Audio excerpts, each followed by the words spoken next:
Hello and welcome back, everyone. I hope you like Zulrah, because I've got about 3.5 hours of footage of me dying over and over again to that boss.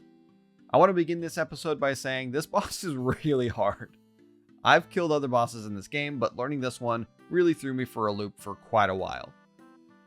Let's break down this boss, shall we? Zulrah is located in Zalandra, just south of Port Tyrus. Those that live there are followers of the serpent that lives there in these poison wastes.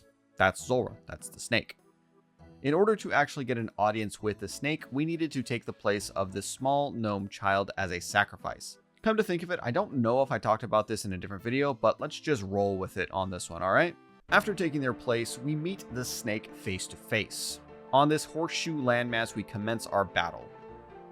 Zulrah has 3 distinct forms, a ranged, melee, and mage form. I know, shocking. Green is ranged, called Serpentine. Blue is bullshit, I mean magic, also called Tanzanite, and red is melee or magma. If you don't believe me, those are the names ripped right from the wiki. They probably know more than I do, so I'm just gonna go with it. As you would expect during the fight, you must pray against these specific types of attacks coming towards you. It's pretty simple, right? Fucking wrong.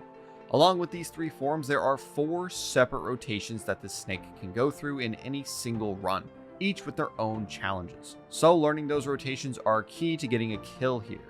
Luckily, there are people who are much smarter and more handsome than I am who made the Zulrah Helper plugin. And for this video, I will not be hiding the Runelight plugins like I normally do because I feel like it's a pretty important part to my story as a whole here. With this plugin, you click on the rotations, follow along, and it tells you the save spots and the next phases that are to come. It's actually incredible. It's so useful. Zulrah also spawns smaller snakelings throughout the fight, and those need to be dealt with via a ring of recoil or suffering. I'll explain all my gear in a moment. So after knowing about the forms, the phases, and the snakes, there was just one other key element that in my opinion makes Zulrah a very difficult fight. Jad. Now I've got some trauma with Jad. Him breaking my spirit by one-shotting me after I spent almost an hour grinding just to get one attempt at him didn't feel great. I had to use online helpers to get myself comfortable with Jad to finally get the kill, swapping prayers between the different phases. Zulrah has what is called a Jad phase. Great, love that for me. I guess this is all just information for the 3 of you that haven't fought this boss yet, but regardless, all that means is Zulrah will alternate from mage to range, and you need to swap your prayers according, or else you're gonna get slammed like the Diet Coke on my desk. So pretty easy, right? Right? No. Let's talk about the gear. Right off the bat, you know that I got super lucky at Vyres. I got 4 blood shards to drop there for me, so I was pretty well loaded.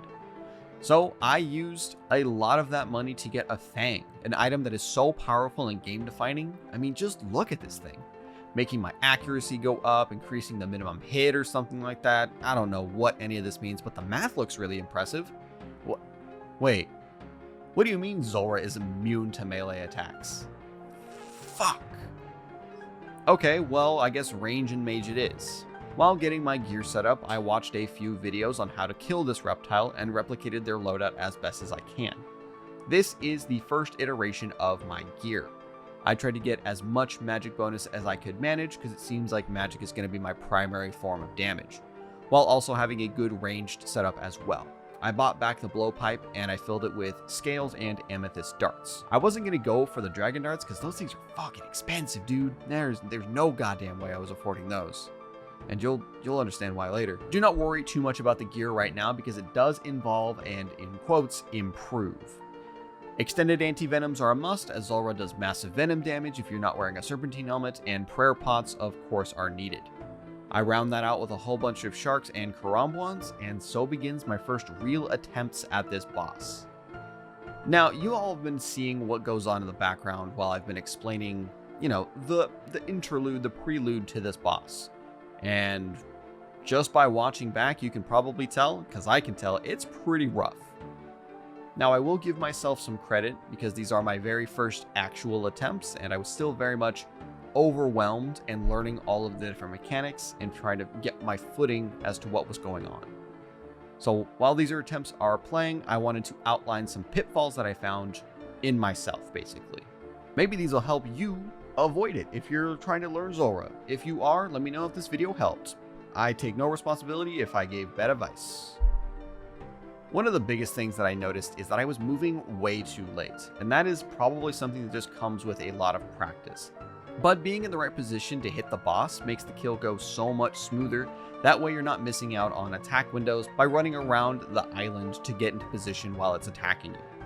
Second is prioritizing my prayer. I can see myself, and you probably noticed, that I'm trying to get my gear switch down before my prayer switch. And that, my friends, is just not right. That is the wrong order to do that in.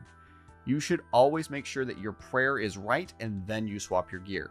It's okay to have some incorrect gear on, but the wrong prayer will get you fucking killed, just straight up. Third is eating. I am a panicky eater. When I see my health go down, that freaks me out. Now, I do think that in this fight it is warranted to some degree, because the mage form, which is bullshit, can and will sometimes hit you with range attacks for up to 41. That's just a shitload of damage that you can't really avoid, or at least I didn't find a way to really do that. So you need to be praying mage in order to avoid their more lethal attacks. So I gotta panic just a little bit, that way I don't get shit on by the random range attack that is happening in the mage phase. Anyway, eating and when to eat became a large part of the learning curve. Getting fast enough to eat while Zulrah moves from one spot to another was a huge boon for the account, and only eating when 100% necessary during those more dangerous phases, that was huge. That was game changing for me. That took quite a while to learn though. Next and fourth would be to use the proper weapons and their respective ranges. Right now you can see me using defensive casting and long range for the blowpipe. I think that was a mistake, and I did this primarily because I saw someone else in a video doing this same thing. So I just figured they knew what they were doing, so that makes sense to me, right? Now that could just be me coping with my poor skill. Either way, rapid fire and accurate felt so much better for the trident and then the blowpipe, so that's just what I went with. Now this might sound weird since I talked about how moving is important, but not moving might be even more important because that's when you can actually, deal your damage, especially during this magma form right here and right here, when he literally can't hit you when you stand here. This was probably obvious for some and didn't need to be mentioned, but I swear I watched like 10 goddamn videos on Zulrah, and I only remember hearing one video that told me that this spot was 100% safe, that you did not need to move for his melee attack. To give a little context, Zulrah's melee phase, the trick with that one is you don't need to pray any sort of melee prayer or anything like that, but what you do need to do is when it winds up, it does its little tail wag, you move to a different spot. That way it essentially locks onto the spot you were on originally, and then you move out of the way in time. So you have to go back and forth. You'll see me do it a bunch in this video. Sometimes I fuck it up. These spots are totally safe. Didn't know that. So I lost out on a lot of damage. Learning that, huge. Once again, a huge boon for the account. And lastly, of course, it's going to be the Jad phase. That timing fucked me up, dude. It was bad.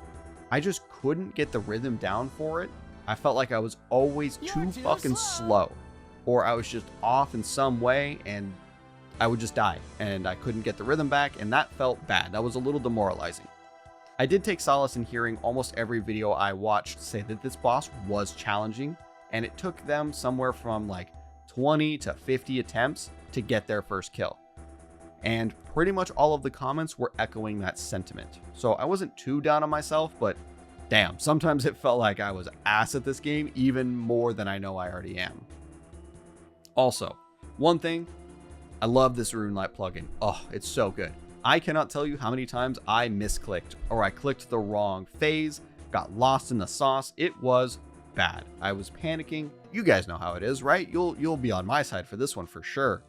The plugin is great, but fuck, I really found a way to fumble that just many, many times. So those are some of the things I can prove on gameplay wise, but what about my strategy? Was having 6 switches in my inventory too much? Was I bringing too many anti-venoms? Did I need more prayer pots? Did I have too many of those? Do I need more combo food? Do I need less? How many rings of recoil should I bring?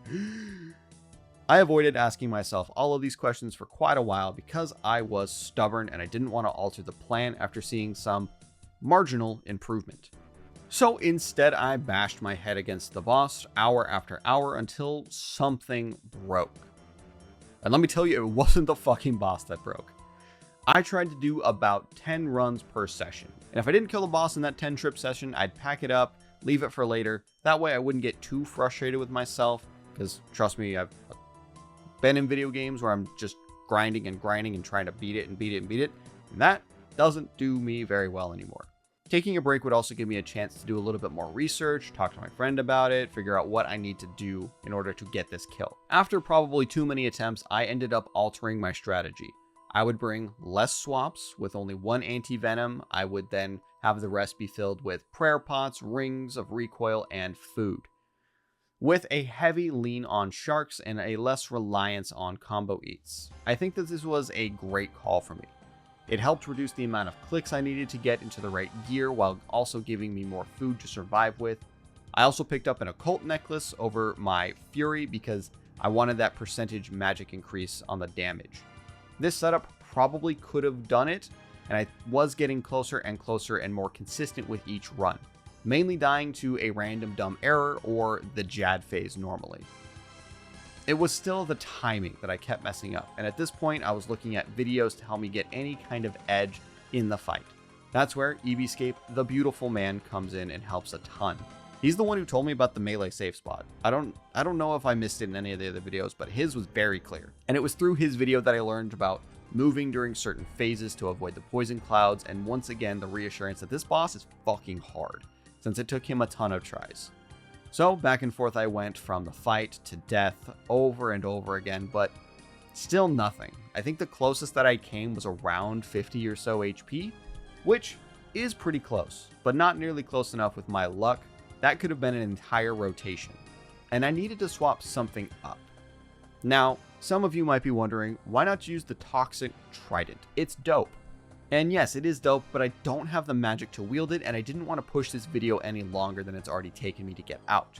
But I knew something needed to change.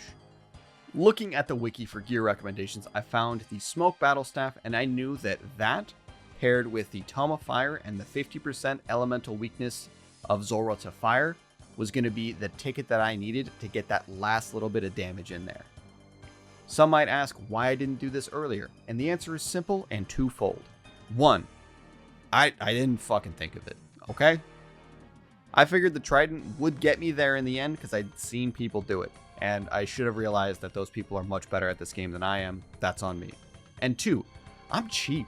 I've been broke in this game for so long that I felt like I was burning through money with teleports, food, potions. Like, it was just flying away. I had bought a Fang, I had bought a blowpipe, Aram's gear. It was spendy to get myself prepared for this boss fight. So I didn't really want to spend much more money on it because I knew that there was no guarantee that I would kill it anytime soon. And if I did kill it, there wasn't a 100% chance of getting my money back with a Fang drop either. So yeah, I didn't want to go out and spend a ton of money and lose it. Okay, I'm sorry. But eventually I did bite the bullet and decided, yeah, this is what I needed for the account, and it was immediately the right call. I decided to once again switch up the gear swaps to 4 pieces to give myself a bulk of bonuses to the stats that I needed. And then I let the smoke staff do its work. Small side note, I did buy the Mystic smoke staff. Can anyone tell me what the difference between that and the normal smoke staff is? Because I couldn't tell when I was buying it. Like, I had no idea. Getting back to the matter at hand, the snake was eating some fire waves and it was already feeling much better than using the trident. Mystic Might. Alright, here we go.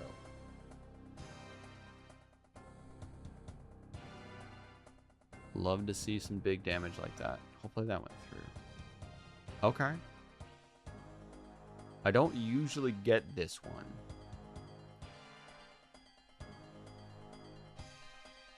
Gonna prep the walk here. And go.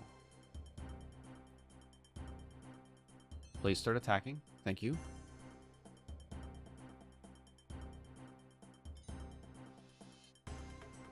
Next up is Mage.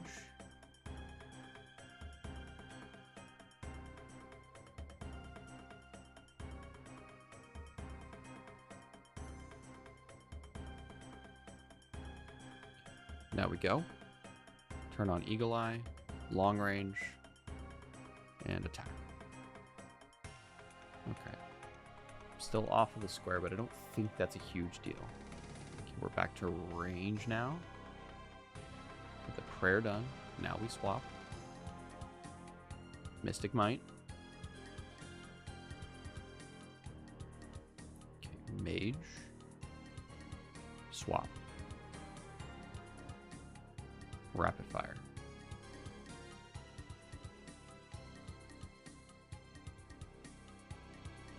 Back to range. Need to move. Okay, that's not the end of the world. It's a little tag, but it's fine. Next is range, so I can just chill here.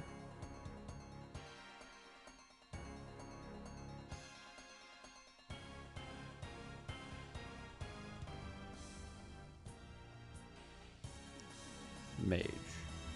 Swap.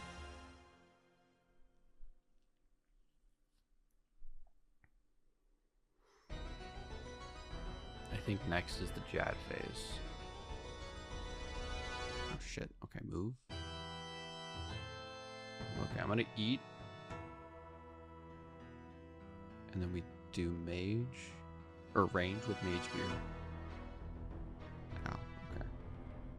Swap. Swap. Swap. Please attack. Thank you. Come on, dude. Come on, come on, come on.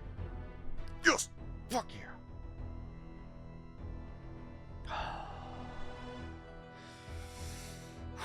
Okay.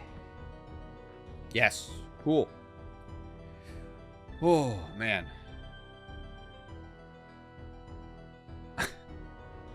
Oh, cool. Oh. My heart rate's going. God damn, dude. For a medieval point and click game, this shit's hard. This shit's tough, brother. Oh, okay, cool. We did it, though. Let's go. Fuck yeah.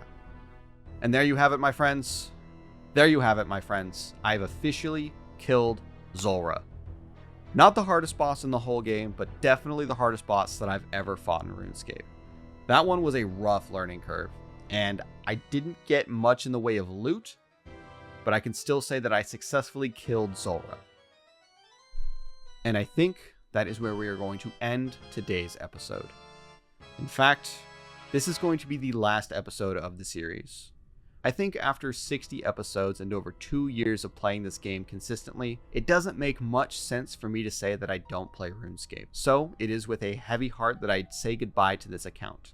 At least for now. Who knows, maybe I'll make a video later when I accomplish something else insane, maybe I get a quest cape, maybe I do something nuts. But I do want to take a second at the end here to really express my gratitude. I started making videos to pass the time and have a creative outlet. Now, with almost 3,000 subscribers, I have an audience who comes back and watches my content, and that's a feeling that I just can't really describe. I hope that I can keep putting out content that you enjoy and interact with. For the time being, this will be the end of RuneScape on my channel. But don't worry, RuneScape will be back. It is definitely a part of my channel. And my friend and I have been cooking up a new series idea that we're both very excited for.